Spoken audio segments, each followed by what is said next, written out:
আগামী 12ই ফেব্রুয়ারি ত্রয়োদশ জাতীয় সংসদ নির্বাচনের দিনেই দেশে অনুষ্ঠিত হবে গণভোট।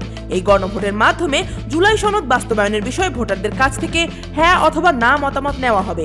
ব্যালটে থাকবে মাত্র 4টি সংক্ষিপ্ত পয়েন্ট, তবে এর সঙ্গে যুক্ত রয়েছে সংবিধান ও রাষ্ট্র ব্যবস্থার মোট 84টি সংস্কার প্রস্তাব।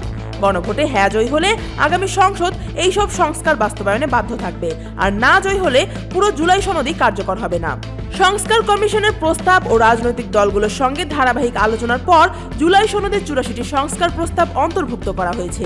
এর মধ্যে 47টি সরাসরি সংবিধান সংশোধনের সঙ্গে সম্পর্কিত এবং বাকি 37টি আইন, অধ্যাদেশ ও নির্বাহী আদেশের মাধ্যমে বাস্তবায়নযোগ্য। গণভোটে হ্যাঁ জিতলে আগামী সংসদের সংবিধান সংস্কার পরিষদকে 270 দিনের মধ্যে এইসব সংস্কার কার্যকর করতে হবে। গণভোটে হ্যাঁ এলে রাষ্ট্রের মৌলিক কাঠামোতেও পরিবর্তন আসবে। নাগরিকদের সাংবিধানিক পরিচয় বাঙালি থেকে পরিবর্তিত হয়ে হবে বাংলাদেশি। বাংলা রাষ্ট্রভাষা হিসেবে বহাল থাকবে, আর সব মাতৃভাষাকে সাংবিধানিক স্বীকৃতি দেওয়ার প্রস্তাব রয়েছে। একই সঙ্গে সংবিধানের বর্তমান মূলনীতির পরিবর্তে সাম্য, মানবিক মর্যাদা, সামাজিক ন্যায় বিচার, ধর্মীয় স্বাধীনতা ও সম্প্রীতিকে নতুন মূলনীতি হিসেবে যুক্ত করার কথা বলা হয়েছে। নাগরিক অধিকারের ক্ষেত্রেও নতুন বিষয় যুক্ত হবে। বর্তমানে সংবিধানে 22টি মৌলিক অধিকার থাকলেও জুলাই সনদ কার্যকর হলে নিরবচ্ছিন্ন ইন্টারনেট ব্যবহারের অধিকার এবং ব্যক্তিগত তথ্যের সুরক্ষাকে মৌলিক অধিকার হিসেবে অন্তর্ভুক্ত করা হবে। পাশাপাশি জরুরি অবস্থা জারি হলেও মৌলিক অধিকার খর্ব করা যাবে না, এমন বিধান যুক্ত করার প্রস্তাব রয়েছে। প্রধানমন্ত্রী ও রাষ্ট্রপতির ক্ষমতার ক্ষেত্রেও পরিবর্তন আসবে। একজন ব্যক্তি জীবনে সর্বোচ্চ 10 বছরের বেশি অর্থাৎ 2 মেয়াদের বেশি প্রধানমন্ত্রী থাকতে পারবেন না। একই সঙ্গে প্রধানমন্ত্রী একাধিক পদে থাকতে পারবেন না। রাষ্ট্রপতি নির্বাচনের পদ্ধতিও পরিবর্তিত হবে। উচ্চকক্ষ ও নিম্নকক্ষের সংসদ সদস্যদের গোপন ব্যালটের মাধ্যমে রাষ্ট্রপতি নির্বাচনের প্রস্তাব রয়েছে।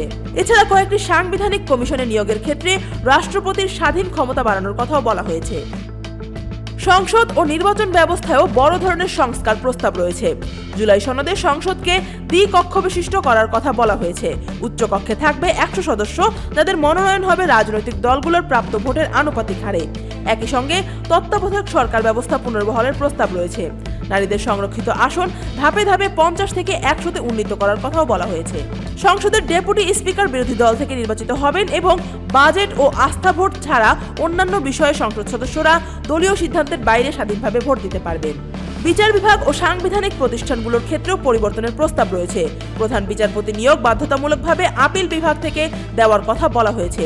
বিচার বিভাগকে পূর্ণ স্বাধীনতার সাংবিধানিক নিশ্চয়তা দেওয়ার পাশাপাশি ন্যায়পাল নিয়োগ বাধ্যতামূলক করার প্রস্তাব রয়েছে।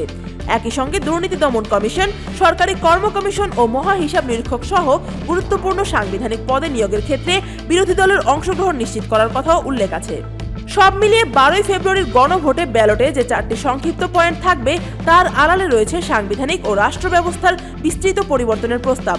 ফলে এই গণভোট শুধু একটি আনুষ্ঠানিক ভোট নয়, বরং দেশের ভবিষ্যৎ রাজনৈতিক ও সাংবিধানিক কাঠামো নির্ধারণের একটি গুরুত্বপূর্ণ সিদ্ধান্ত হিসেবে দেখা হচ্ছে। আফিয়া আক্তার, ঢাকা ওয়াচ।